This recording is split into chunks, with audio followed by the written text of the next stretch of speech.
Well, I'm excited to welcome Mike Rode, Senior Investment Director of American Century, to our Chicago office, coming in from Kansas. How are you today? Doing great. Thanks for having me. Yeah, well, I'm looking forward to our conversation. I've had a chance to review a lot of your talks. I know you spend a lot of time talking about small caps and mid caps. And for our audience, many of them know what small caps and mid caps are, but would you mind just kind of giving us a 30,000 feet view on what is small caps? Yeah, sure. It's a great question. And honestly, it changes every day. So, but the size. But I'd say market cap would be probably 1 billion at the low end up to about 10 to 12 billion at the high end for the small cap universe. But if you look at the broader market, small caps today represent less than 4% of the broader market. And so when I talk to advisors, I'll ask like, hey, what's your allocation to small, like an average across your clients' portfolios? And the answer is usually 3 to 5% or 5%, but I haven't rebalanced. But back to that 4%, below 4% allocation today, that's the lowest it's been since the 1930s in terms of exposure in the broader market. On average, it's been about 8%. So I get asked a lot, like, what should my client's exposure be? I think of course, it's client dependent. I'm going to have a little bit different than my parents, but for those with a longer term time horizon, it probably makes sense to really get that above that 3 to 5%, maybe 8 to 10%, depending on, again, on your risk tolerance. But I think there's a pretty good opportunity today, given how the asset class has underperformed, valuations, and potential positive future catalysts coming. Yeah, very interesting. So I hear there's different types of small caps. You've got small cap growth and you have value. Can you share a little bit about the differences and what expectations and what growth do you see in those different areas? Yeah, so you can kind of like with any of the style boxes, right? You can say, hey, they got the growth side, the value side, and core in the middle. And actually, that's another question I get a lot is like, hey, shouldn't I just get core or just buy the index? And we've done a lot of research that shows that actually owning a manager, an active manager at the corners, like a small value and a small growth manager, like 50-50, significantly outperforms the benchmark, net of fees, and also the average small cap core manager. And you may say, like, why is that, right? But I call it ABC, always buy the corners, or maybe avoid buying core. I don't want to say anything bad about core, but I like to think of it as, okay, so the differences between growth and value. Small cap growth is about half of that is in tech and healthcare. So you want to be there, right? You want exposure to biotech and, tomorrow's Netflix and Amazon and Apple on the growth side. On the other side, on the value side, you got a lot of financials, a lot of industrials, REITs. And so it really takes expertise in both sides, both sectors, if you will. Like the biotech expert is going to be different than the bank expert. So it's really good to have experts in the corners. Like if you're building a house, right? I come to you as you're the financial advisor, you're my general contractor, you're going to build my portfolio or my house. You're not going to have one subcontractor do both the plumbing and the electricity, right? Yeah. You want to have experts in each corner. And that's why we believe that over time, having that balance of active managers in the corner outperforms just the benchmark. Awesome. So you hit on active versus passive, especially in the small cap space. Yeah. What research or how do you find these companies that are in that small to mid cap space that may not be as known as some of the mega caps? Yeah, it's kind of the Wild West, small caps, right? There's like 3,000 companies to choose from. The average number of publishing sell-side analysts per small cap stock is 6. And I would say of those 6, usually like 3 are good and the rest are not really doing anything. So versus like Apple or Amazon, I think there's probably 75 sell-side analysts on each of those companies and millions of eyeballs. So it's really hard to get any sort of informational advantage or edge in Google or Apple. In the small cap space, again, there's times to buy certain stocks and times to sell them. And the advantage that active managers have is that things can change at a company. Things are always changing at companies, right? They're going from good to great or from bad to good. And things can be changing and the consensus doesn't realize that things have changed and the stock has not changed, but you have the opportunity as a manager to take advantage of that change and benefit when the rest of the world realizes it. So it's a really fun asset class. There's also a lot of M&A, which is starting to pick up, so mergers and acquisitions. It was kind of slow for the last couple of years, but you have trillions. I think there's almost $2 trillion in cash sitting on the balance sheets of large cap companies and $1.5 trillion sitting on the balance sheets of private equity companies not earning fees, that money's going to get put to work. Yeah. And small caps today are really attractive, and they've been really attractive for the last couple of years, but they're trading at a discount to their average valuation over the last 20 years. Small cap value is trading at like a 10% discount. Wow. Large cap growth is trading at a 30% premium. Like the S&P 500 is trading in the low 20s right now. That is extraordinarily expensive. And so while valuation may not drive performance over the next 12 months, it certainly does over 3, 5, 10 years. So like, what's your starting point, right? Your starting point on the S&P 500, and those are amazing companies, don't get me wrong, but it's really high, right? You've baked in a lot of great outcomes at 22 times earnings, where small caps are bouncing along the bottom, and there's a pretty bad outcome already priced in. And so if I'm wrong, you're still, again, trading 11, 12 times earnings, and it's a very under-owned group of companies. And again, it does move in cycles, by the way. So large caps have beaten small caps for over a decade, like 13 years ago. That's a long time, but an average cycle is 7 to 10 years. So assuming, over the last 100 years, things do move in cycles, and when small caps outperform large, cycles long, and the outperformance for small over large is really significant. So again, I think the future is looking very attractive, and at these valuation starting points, again, pretty good entry point for the asset class. I find that asset class to be pretty exciting. We do a lot here with our investment bank and with the middle market business owners who are looking to raise capital, thinking about selling. And you start seeing that small cap number is not too far away. Some of these companies could be first or second, third generation. And now they become the companies that they are today. So talk a little bit about when to go public. You're a company, you can get listed and you can become a small cap company. I hear companies are staying private longer. Any reason why? Yeah, that's certainly true, right? Companies, the average life of a company or average age of a company before going public today is much longer than it had been in the 80s and 90s. And that is a pushback on small caps. I hear it all the time, like, oh, there's no IPOs, like there's no interesting companies. Well, I would say two things. A, there's 3,000 companies, right? So it's not like there's 10 companies and there's not a pond to fish from. But companies are waiting longer because private investing has exploded. And I know you've had several people on your show talking about how exciting private markets are. And it's true, like if you look at big institutional investors, they're now allocating 30, 40, sometimes 50% of their allocation to the private markets. So companies have way more funding opportunities. They can stay public, they can stay private for longer. The problem is that many of these institutional investors, there haven't been a lot of IPOs. In 2021, there were over 1,000 IPOs. 22, 23, 24, the number of IPOs was very low. And so a lot of the investors in private vehicles need these distributions in order to meet their requirements as like public funds, public pensions and endowments and foundations. And they're locked up in these things because there haven't been IPOs. So long story, we believe that IPOs are going to really start to increase because there's this huge backlog. You probably talked to some of the Raymond James bankers, and there's a lot of desire for exits and for liquidity events, and IPOs provide that. Now, markets have been really choppy, right? When the VIX is 50, there's not going to be any IPOs coming. But we have seen the number of IPOs start to come this year, and performance has actually been pretty good. And you really need like good performance, right? If the first couple IPOs come out and they immediately break deal price and they're down, no one else is going to want to go public. But the last few have been better. That's a good indicator for small cap performance going forward. If you get a lot more IPOs, which we believe will happen, that helps ignite interest in the asset class.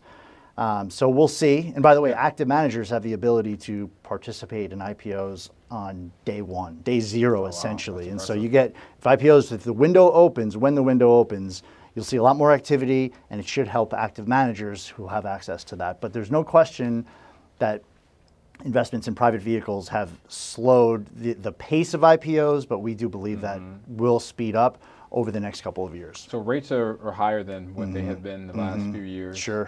What's the impact to smaller, mid-sized companies? And do you think we're kind of in a place now where rates will stabilize? Yeah, it's a great question. And small cap companies are generally, like, their balance sheets are a little less solid than the mega cap companies, right? There's no question about that.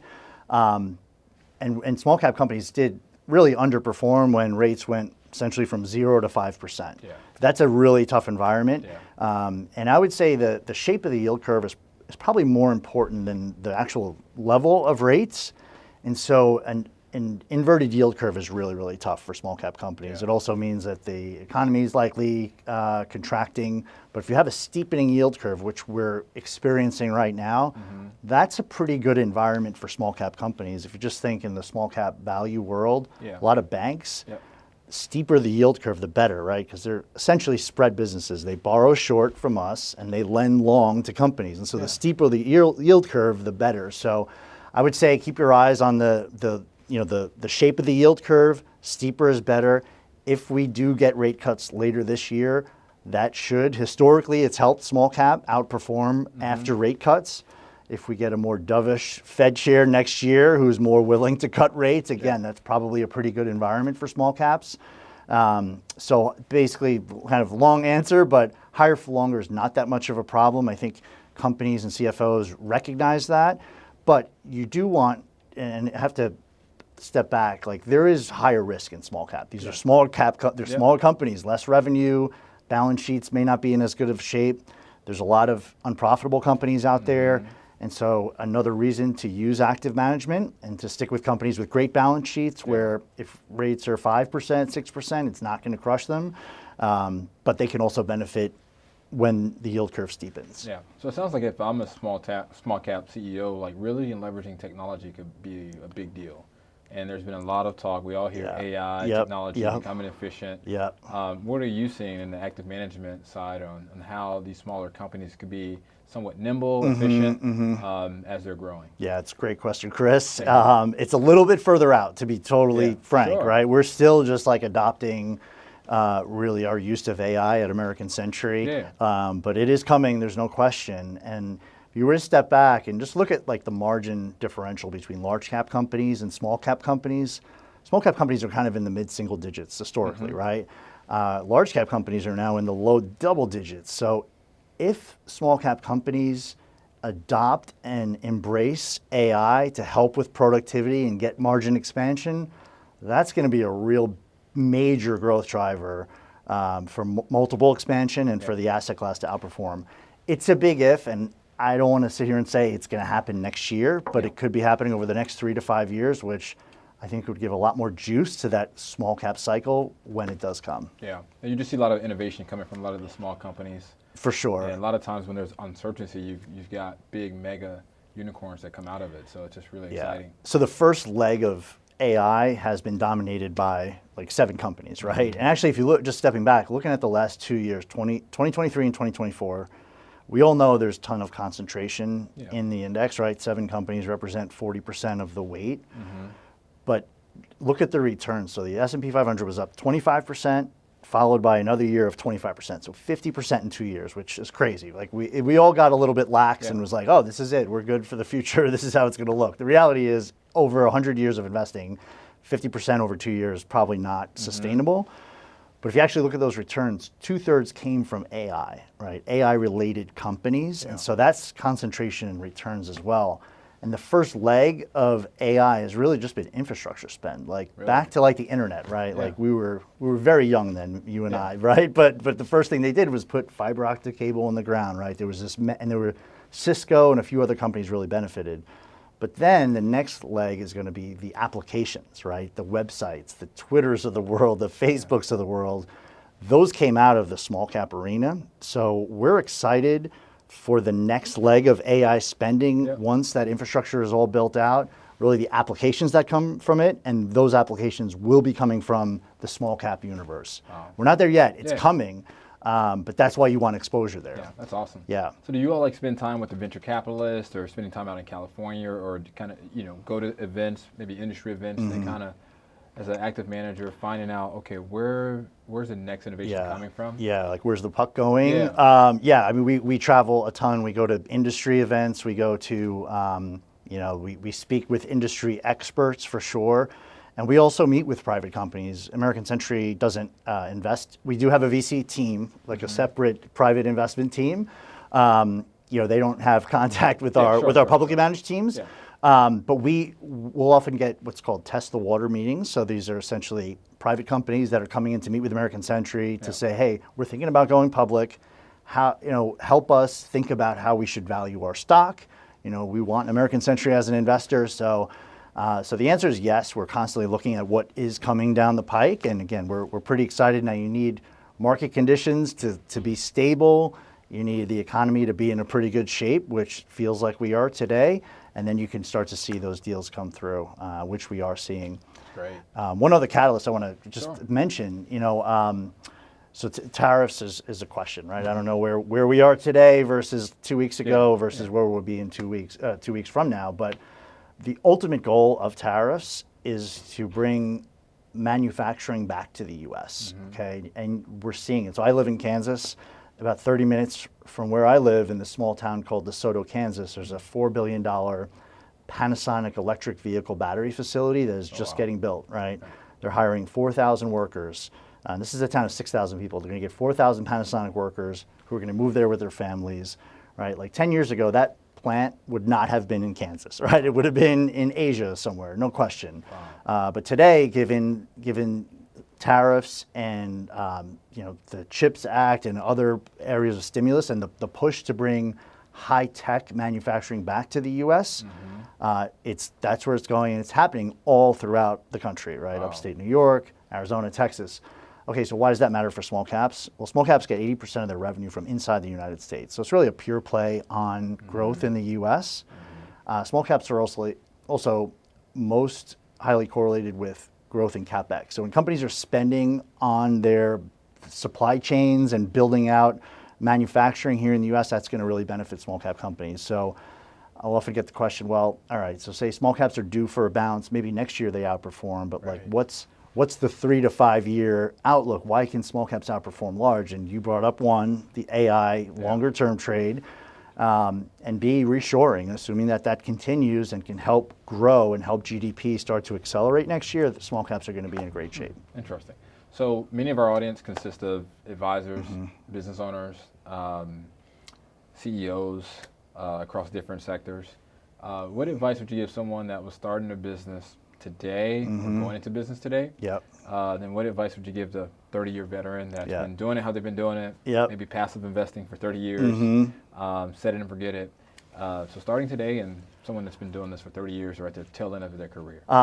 So starting out, if you're just starting a company, and you mean like a business or like an advisor or both? Okay, kind of the same. Yeah, so I'd say business-wise, balance sheet is so important. Okay, so we came out of a decade from the great financial crisis up until a year ago, interest rates were essentially zero. So it did not matter.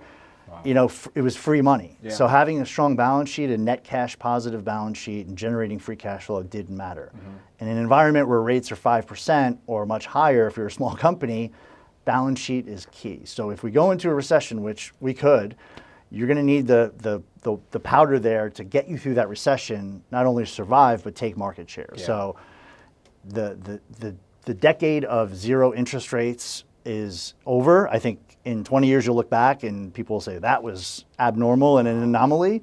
So focus on your balance sheet, focus on generating profits and free cash flow. Now from an advisor perspective, I know this is going to be the most boring thing ever, but like you got to be diversified. Again, we just had 2 years of large cap growth just crushing everyone, right? Again, that's abnormal. And what you're seeing with the Mag 7 stocks is they're still growing at like 20%, right? And earnings at 20%. That's incredible. Any of us would kill for 20% earnings growth. So you're going from 35% growth to 20% growth for large growth, Mag 7 companies, and they have a really high valuation. On the other side, small caps, mid caps, even the S&P 493, you're going to see earnings growth accelerate. So even if it's been negative for 2 years for small caps, if it goes from negative to positive 5% or 10%, that's going to be a huge catalyst given the valuation. So my advice would be diversified, right? Don't have all your eggs in one basket, and all the eggs are sort of in one basket today, and that's a scary situation. We've been there in 1999, and if you look at the tech bubble, what asset classes outperformed for the next 10 years was actually small caps and value. So try to think ahead. And for someone kind of looking at later stages of their career, I think dividends are going to be a lot more important going forward. Because at these valuation levels, the S&P trading at 22 times earnings, future price returns are probably going to be really low. Like, it's almost like, where do you go from here? You're going to get another 50% from here? I don't know. That's pretty tough. But on day one, if you can guarantee me 3 or 4% dividend yield that's safe and secured, add on, say, 4 or 5% earnings growth, that gets you to high single digits. Like, that's pretty good. So don't sleep on dividends. Dividends have been super important over the last 80 years. You know, in years when the S&P is up 25%, who cares about 3% dividend yield? But if you have lower returns going forward, you want to stick with dividends, high quality. Boring is beautiful. Bald is beautiful, but so is boring. And that's okay, right? Because we don't know what's going to happen in the future. Valuations are high. Just be smart and be diversified. Wow, I'll take that advice. So great job today. Where can we find more information on you and some of the things that you Yeah, so you can look at AmericanCentury.com. We've been around since 1958. We're based in Kansas City. We manage about $300 billion in assets. Big chunk of that's in small cap. We also manage Avantis Investors, which is our systematic active products, which ETFs, which have grown really quickly. So I think we have a great relationship with Raymond James. We have a lot of strategies on your portfolio, and I encourage anyone watching, you can reach out to me directly. I'm always happy to chat, and it's been really great. But thanks for the time, Chris. Love the show. Keep up the good work. Thank you. Well, thank you. Thank you all for checking out the show. This is really exciting. I had a chance to review some of your material, and without a doubt, you hit it out of the park. So Appreciate high it. energy, and really appreciate it. And thank you for coming. Yeah, thank you. All right.